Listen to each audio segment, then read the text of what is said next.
First and foremost, a territorial acknowledgement. We would like to begin by acknowledging that we are in the Robinson Treaty Territory and that the land on which we are gathered is the traditional territory of the Anishinaabe, specifically the Garden River and Batchewana First Nations, as well as Métis people. And roll call of members present. John Bruno is absent. Ian McKenzie is here. Eva DeButch. Oh. Marcy Bruni. Sonny Spina. Here. Chief Stevenson. Deputy Dugay. Sarah Miles. Lisa's not here. And Lincoln Loughton. And we have also Inspector Baldock and Inspector Freeman. Thank you. Okay, we'll call to order. The time is 1:08 p.m. Are there any conflicts of interest declarations? Hearing none, declare that order of business closed. Questions and information arising out of the minutes and not otherwise on the agenda? None? We'll declare that order of business closed. Adoption of the minutes of the April 25th, 2024 meeting. Moved by Marchie, seconded by I'll second. Sonny. Thank you, Sonny. All in favor? Aye. Carried.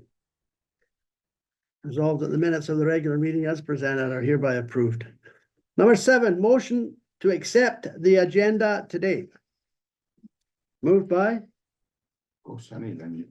Sonny Sure. Yep, absolutely. and seconded by Marcy.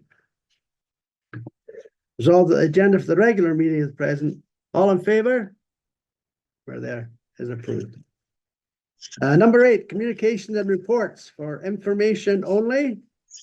Chief, take her away. Okay, so we'll take you to the board account ledger.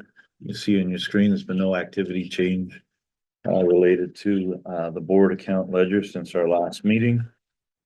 I'll take you straight into the statistics and overtime.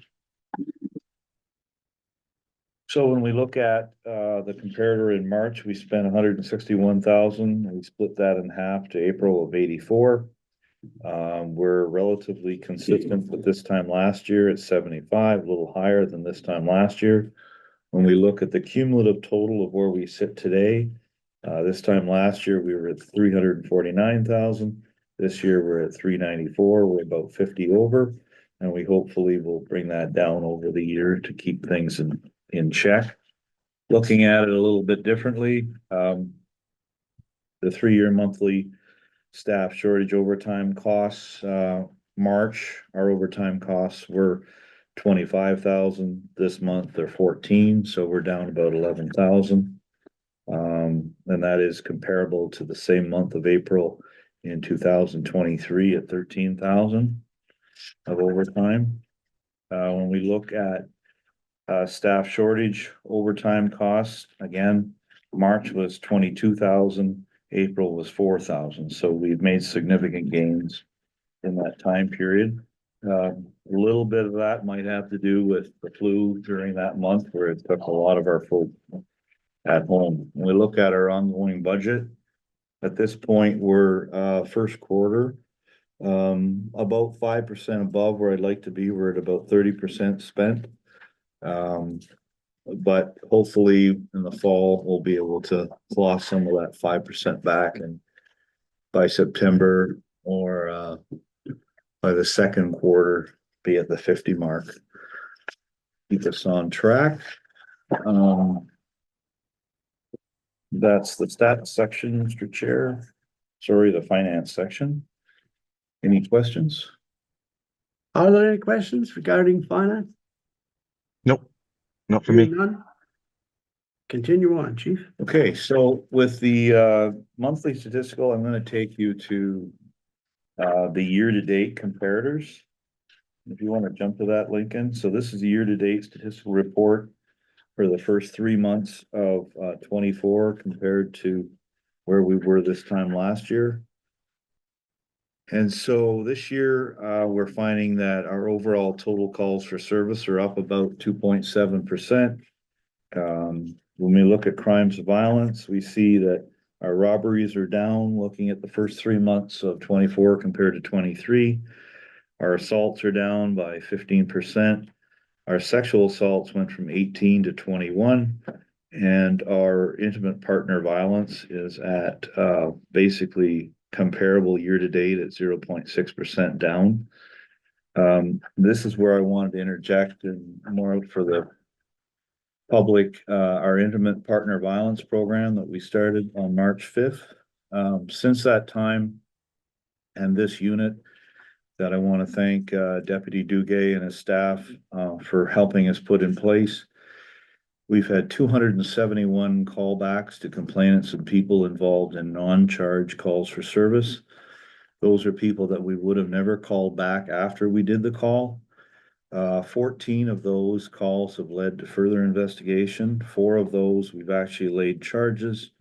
4 of those no charges, and we have another 6 that are under investigation at the time. So if you ask me, is this successful, Mr. Chair? This is an example of 4 scenarios that we would not have known about had we not called back. And have you not implemented this Right. program? Good. And there's other things there, and we haven't caught those yet, but they're also where we increase the services to that complainant, maybe 2 or 3 days after the call. They need different things or services available or their safety plan. All of those things can be updated. Good. After that. Following along on your year-to-date statistical report. When we look at crimes of property, again, our break and enters total is down 28% from 124 this time last year to 89. We're a little higher on business. We went from 27 to 33. Our residential is almost cut in half from 88 to 45. Attempt break and enters are down 80% from 20 to 4. We look at theft of motor vehicles, went from 21 to 25. Theft overall went up about 20% or 506 to 607. The big news item here is shoplifting has basically doubled. It went from 204 in 23 to 409 at 100% increase. Theft from motor vehicles, 159 to 101, that's down by 40%. Our mischiefs are down from 156 to 87, and our frauds are up from 114 to 134. Motor vehicle collisions are down 21%. So that gives you a good overview of where we sit in our first quarter on our major occurrences. And it is sort of the best example of where the data sits because there's greater numbers.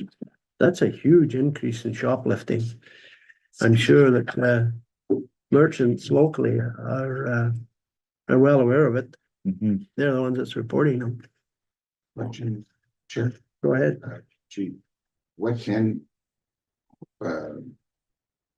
stores, businesses do to prevent or reduce the amount of shoplifting? Are the shoplifting occurring in, say, bigger stores than the smaller stores? Council, I don't have the specifics of exactly where, but I would suspect they're the larger stores that produce the greatest volume of theft.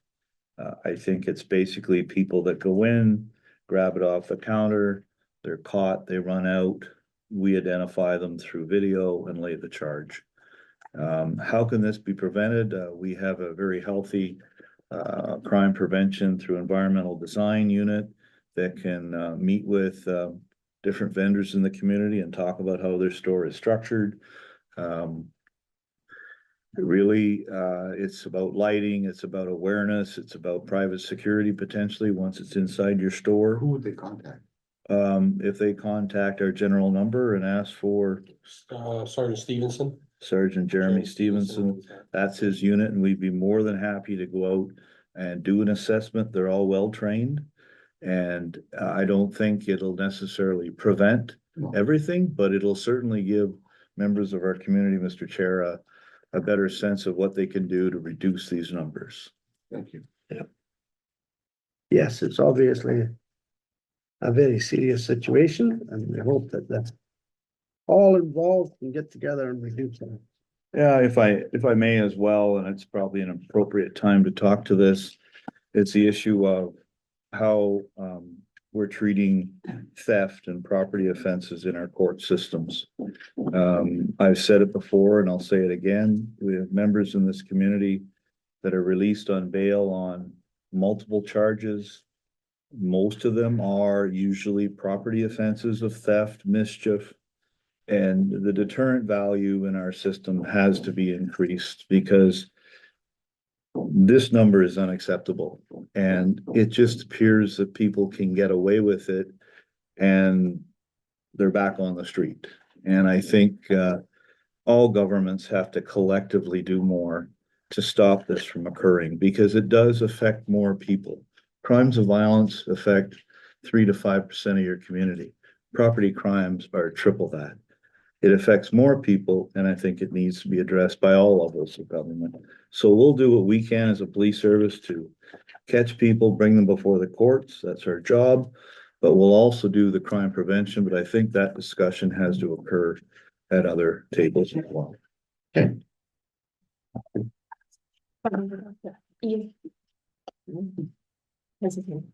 Sonny's got his hand up. Yeah, one question. Go ahead, Sonny. Okay, thanks. Can everyone hear me? Yeah? Yep. Okay, perfect.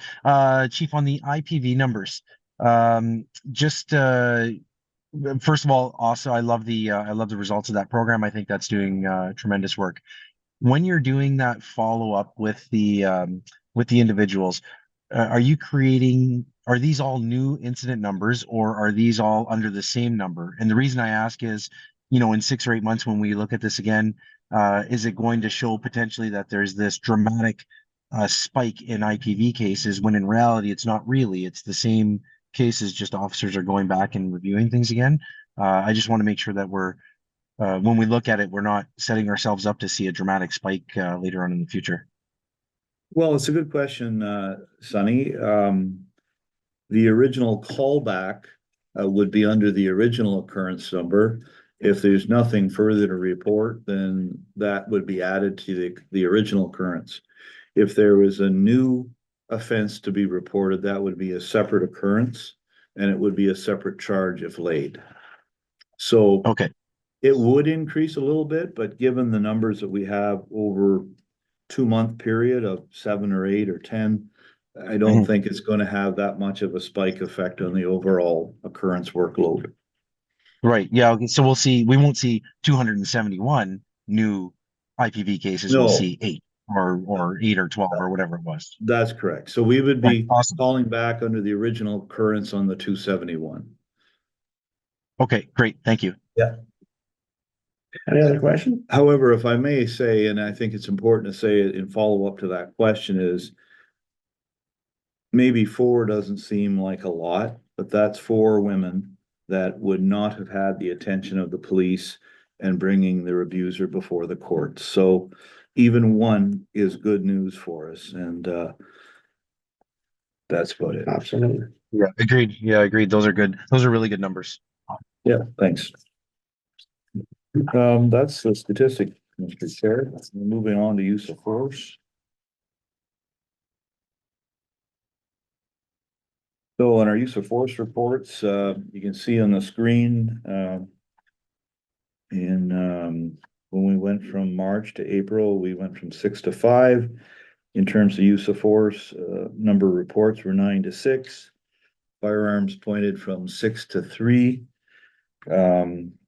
And when we look at the total number of use of force, we find that January to April this year, we were 27. This time last year, we were 57. So we've certainly been able to reduce that by half. When we go to public complaints, you'll see this time last year, we were at 24. This time this year, we're also at 24. That seems to be consistent. And in travel record, you can see the travel record in front of you. There was OACP, leadership forums, optic meetings that I'm on the board, and various things that you can peruse there, and sure, that will be the bulk of the statistics. We've also included a notes of appreciation that have been sent in to the police service, and these are always good to show, and this is on April 9th, we received a message on the website relating to complimenting Special Constable Hurley for their assistance at the courthouse. Very professional and courteous, and it's up there for you to read. Good. It's always nice to see the public reacting to Yes. compassionate conduct by our police department.